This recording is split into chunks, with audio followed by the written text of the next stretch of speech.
ഓം ശാന്തി. സ്നേഹത്തിൻ്റെയും ശക്തിയുടെയും പറയുന്നതും പ്രവർത്തിക്കുന്നതും ചിന്തിക്കുന്നതും ഒന്നാക്കി മാറ്റണം എന്ന് എല്ലാവരും പറയുമെങ്കിലും അത് മൂന്നും ഒന്നാക്കി തൻ്റെ ജീവിതത്തിൽ കാണിച്ച ഒരു മഹാൻ വിഭൂതി ഈ കലിയുഗത്തിൻ്റെ അന്തിമ നാളുകളിൽ നമുക്കിടയിൽ ജീവിച്ചു പോയി. തൻ്റെ ജീവിതത്തിൻ്റെ ഓരോ സ്റ്റെപ്പ് കൊണ്ടും മറ്റുള്ളവർക്ക് പിന്തുടരാൻ യോഗ്യമാകത്തക്ക രീതിയിൽ ഈ പ്രപഞ്ചത്തിലെ ഓരോ ജീവാത്മാവിനെയും എൻ്റെ എന്ന് പറഞ്ഞുകൊണ്ട് സ്നേഹിച്ച ഒരു മഹാൻ വ്യക്തിത്വം, ഈശ്വരീയ വിശ്വവിദ്യാലയത്തിൻ്റെ ഫൗണ്ടർ ഫാദറായ പ്രജാപിത ബ്രഹ്മ. തൻ്റെ ഗൃഹസ്ഥി ജീവിതത്തിൽ സാധാരണ ഒരു ബിസിനസ്മാനായി ജീവിക്കുമ്പോൾ പോലും ബ്രഹ്മബാബയുടെ ജീവിതം എല്ലാവർക്കും ഒരു മാതൃകയായിരുന്നു. ഞാനൊരു കൊച്ചു ഉദാഹരണം ബാബയുടെ വ്യക്തിത്വത്തെക്കുറിച്ച് നിങ്ങൾക്കൊന്ന് പറഞ്ഞുതരാൻ ആഗ്രഹിക്കുകയാണ്. ബാബ തൻ്റെ ഫാമിലിയിലെ ഒരു കുഞ്ഞിനോട് പോലും ഒരിക്കലെങ്കിലും ദേഷ്യപ്പെട്ട് സംസാരിച്ചു എന്ന് പറയാൻ ആർക്കും സാധ്യമല്ല.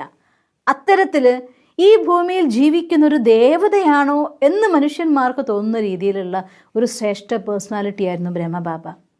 തൻ്റെ വാക്കിൻ്റെയും ചിന്തയുടെയും കർമ്മത്തിൻ്റെയും സത്യതയുടെ ശക്തി കോൺഫിഡൻസിൻ്റെ ആത്മവിശ്വാസത്തിൻ്റെ അവതാരമായിരുന്നു.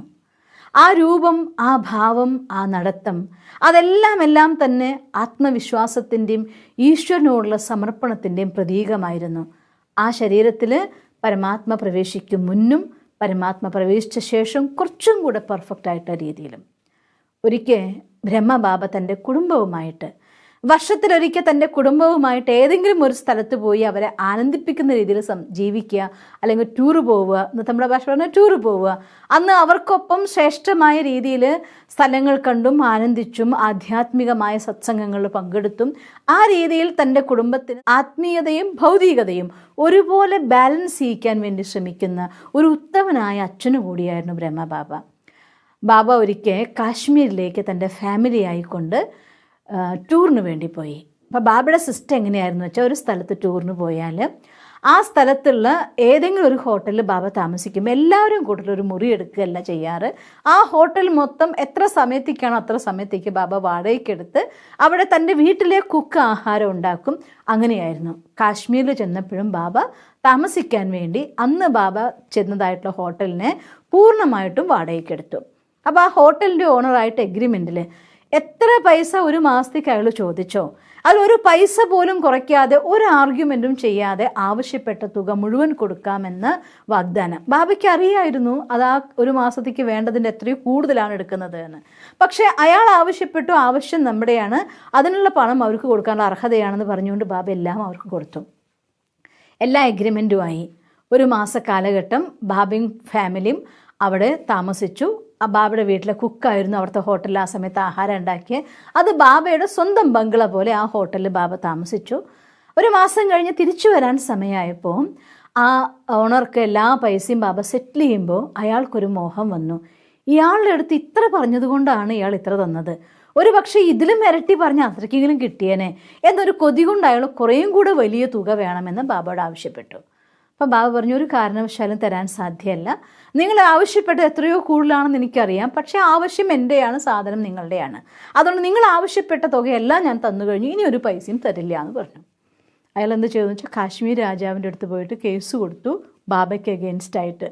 ബാബ താമസിച്ചിട്ട് പൈസ കൊടുത്തിട്ടില്ല എന്ന് പറഞ്ഞുകൊണ്ട്. അങ്ങനെ അന്നത്തെ രാജവ്യവസ്ഥിതിയിൽ ബാബയെ കാശ്മീർ രാജാവ് വിചാരണയ്ക്ക് വേണ്ടി വിളിച്ചു.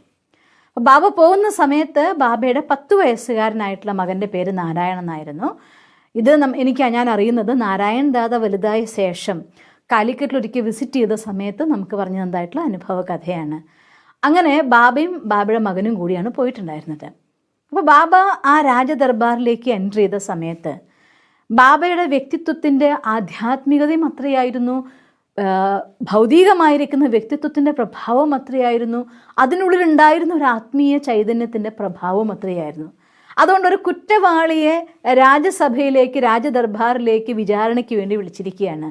ബാബ ആ സദസ്സിലേക്ക് പ്രവേശിച്ചതും ആ കൊട്ടാരത്തിലെ സിംഹാസനത്തിൽ, സഭയിലെ സിംഹാസനത്തിൽ ഇരിക്കുന്നുണ്ടായിരുന്ന രാജാവ് അറിയാതെ എഴുന്നേറ്റുകൊണ്ട് പോയി.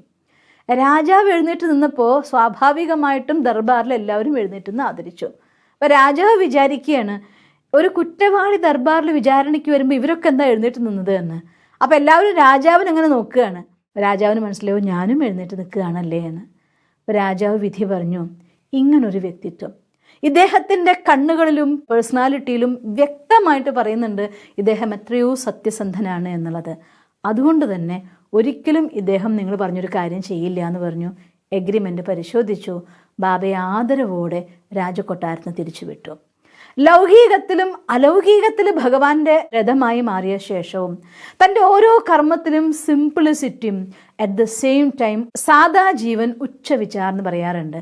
സാധകിയുടെ രൂപമായിക്കൊണ്ട് സാധാരണ ഒരു വെള്ളമുണ്ടും വെള്ള ജൊബ്ബയും, നോർത്ത് ഇന്ത്യയിലെ രാജസ്ഥാനിലെ മുത്തശ്ശമാരണിയുന്ന സിംപ്ലസ്റ്റ് ആയിരിക്കുന്ന വേഷം, അതേസമയം കണ്ണുകളിൽ ജ്വലിക്കുന്നതായിട്ടുള്ള ആത്മീയ പ്രഭാവം, മസ്തകത്തിൽ തിളങ്ങിക്കൊണ്ടിരിക്കുന്നതായിരിക്കുന്ന പരമാത്മജ്യോതിയുടെ പ്രകാശം, ചുണ്ടുകളിൽ ആത്മീയമായിരിക്കുന്ന പുഞ്ചിരി. ബാബയുടെ ഫോട്ടോ നിങ്ങൾ കാണുമ്പോൾ ആ ഫോട്ടോത്തിലേക്കൊന്ന് നിങ്ങൾ ഒന്ന് ചൂഴ്ന്നു നോക്കിയാൽ മതി.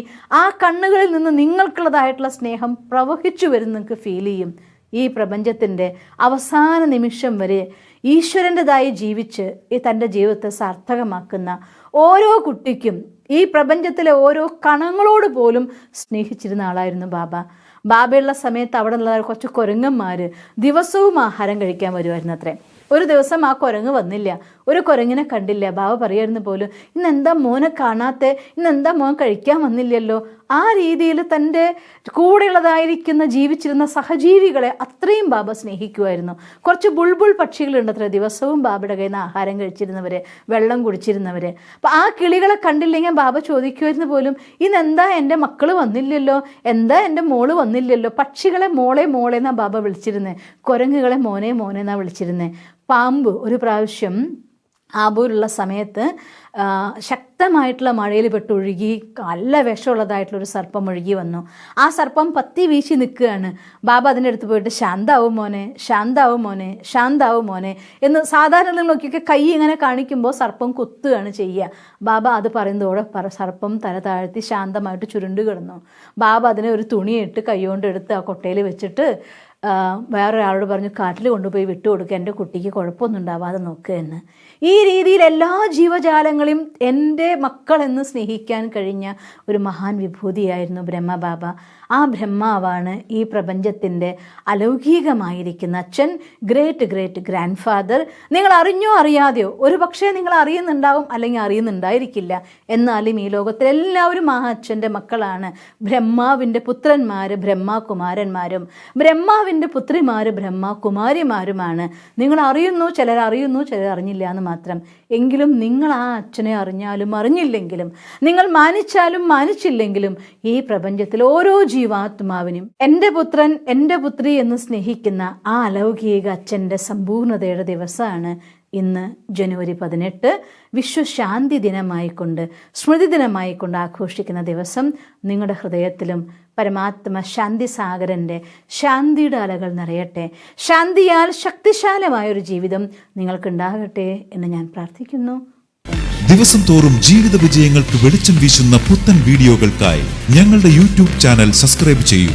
നോട്ടിഫിക്കേഷൻ ലഭിക്കുന്നതിനായി ബെൽ ഐക്കൺ ക്ലിക്ക് ചെയ്യൂ.